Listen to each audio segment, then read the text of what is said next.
Hi there, let's talk about writing an introduction to your thesis or your paper. So the introduction basically needs to fulfill 3 goals.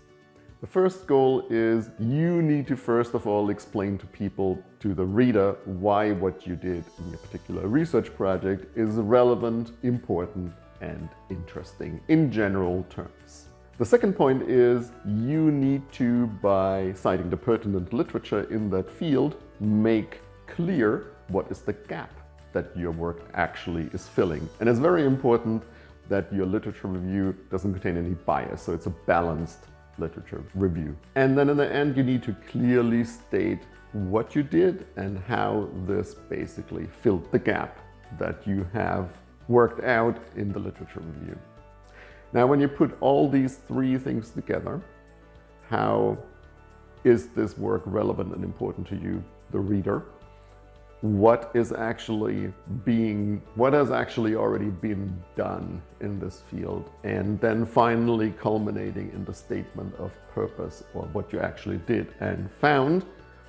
This together leads to this V structure that the introduction needs to follow, that V structure, in order to be a good introduction. And that is actually why writing an introduction is difficult, right? Because you need to, at every step, make clear that this is a nice V, not something like this. So you were basically leading the reader astray, or going off on a tangent, or talking about stuff that really doesn't lead to the next point. Right? This needs to be very carefully thought through. And so in the following, I'm going to talk about a bunch of the key questions that come up when you write an introduction. Well, the first point is, how broad do you actually start? Now, how broad you start is important, and it depends on your target audience. So imagine you're talking about soil in your paper, and you are writing this paper for a general ecological journal. Then, of course, it is very important that you explain to that more general audience why soils generally are important and why you should care about them. Now, if you write this paper for a soils journal, you can take that already pretty much for granted, and you can start the paper like 1 level lower down at the pyramid at the beginning. Clearly, if you're writing a paper for a more general audience in a more general science journal, you need to start very broad to basically take the reader along on why you think this is an important topic, even if a person that's not really in your field reads your paper.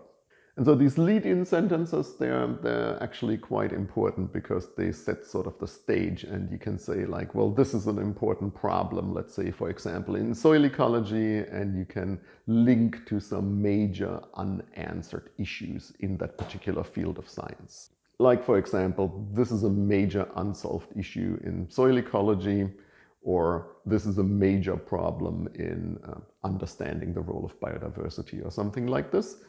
This makes it clear why this is important to your particular subfield, and where your work in general really fits in. Now, of course, one of the major efforts that go into writing that introduction is citing the literature in an appropriate way. And so therefore it's important to cite the literature right. Now, as you go through this V-type structure, you're starting with more general points, and you're getting your points to be more and more and more specific, this funnel structure. And so in the beginning, you will be therefore making statements that are much more general, like biodiversity is important for maintaining ecosystem process rates, or something like this.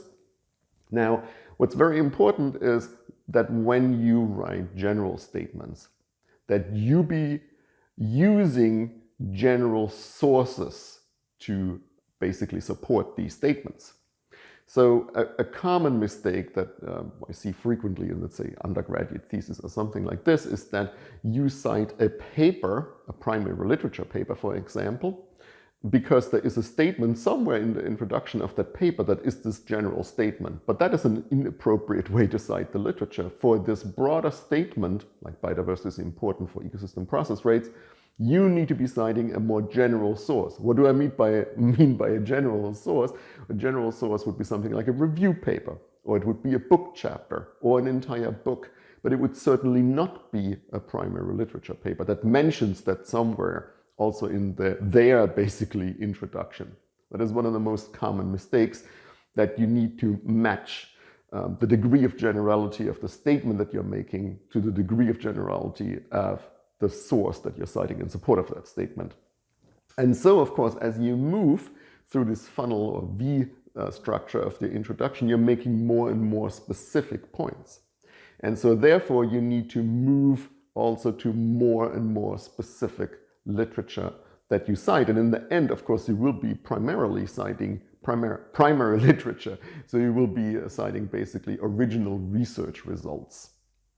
And this is one of the most difficult things to do. Obviously, you need to match the citations very well with the statements you're making. And this takes careful planning. And of course, it requires that you have command of that literature. Now, one of the other goals, of course, is to work out what the gap is. And so in order to work out what the actual gap is in the literature and the research field in general that you are addressing here, you need to become increasingly specific in how things are known. And so it's no longer sufficient to make more general statements as you're moving further down that funnel shape. You need to start qualifying how things are known. In our field, for example, things are known only maybe from field observational studies, but there are no experiments on it. Or they are known only for a few model species, but not in general terms. Or they're known only from lab experiments, but haven't been extrapolated in the field. Or some of the papers have only used certain techniques, and there are now more state-of-the-art techniques available. Whatever the case may be, whatever the purpose of your paper is, you need to make increasingly clear how certain things are known. So you need to qualify and basically therefore carefully evaluate, not criticize, right? But evaluate these papers and say, like, this is what we know so far on this particular topic that you have led the reader to at this point. And now you need to say, but we only know basically this from one species with this and this method or in this one ecosystem type. But we don't know what it is like in tropical forest, for example. We only know it from grasslands. So you need to be careful in what language you use. You shouldn't be openly criticizing other papers because they were done in a certain framework and you're looking at it from a certain direction, so it would be inappropriate for you to criticize these papers. And it's a fine line between criticizing a paper in the literature and by showing what its limitations are, because the limitations are in relation to your vantage point, and this is different from a general criticism of a paper. Of course, there will be also some papers that are fundamentally flawed and whatever, but I think it is very important that you make this distinction clear. So, this paper was done in a grassland and you're interested in a tropical forest, you cannot criticize this paper for having been done in a grassland, right? To just make this point clear in this example. Sometimes the criticism is more subtle. But basically, this is not for the sake of criticizing papers. This is for the sake of stating what the limitations are. Now, what I think is also very important, and this is why it's so important to always clarify how something is known, that you do not leave out papers out of the introduction. I also see that sometimes. You do not leave out papers from the introduction because they are perceived as being too close what you have actually done.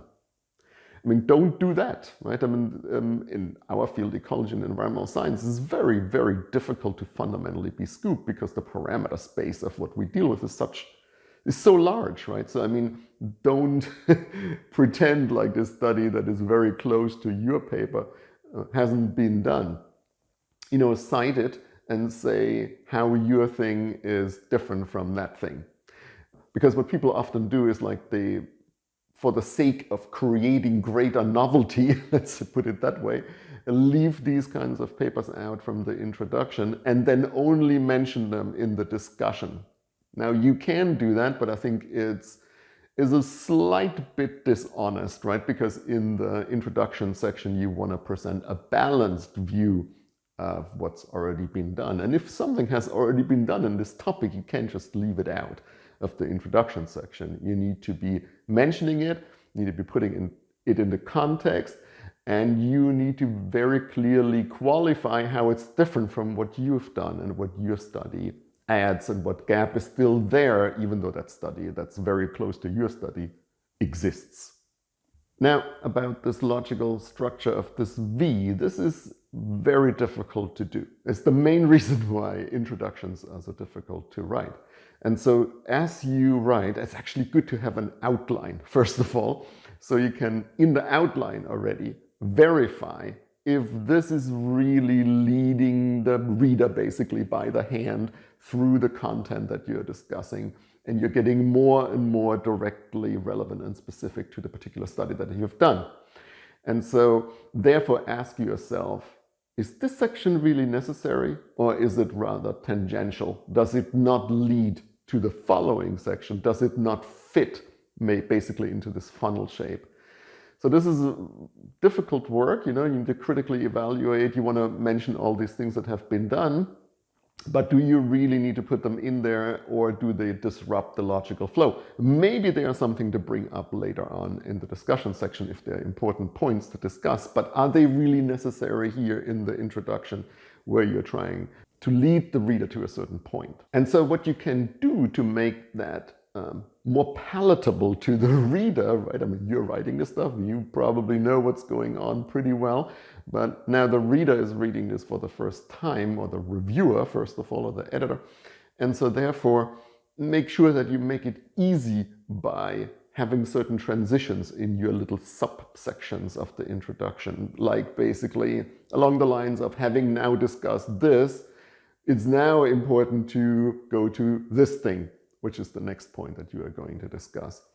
Or, make clear that in the previous section you have discussed this in slightly more general terms, and now specifically on this particular point that the paper is after, what are the considerations there?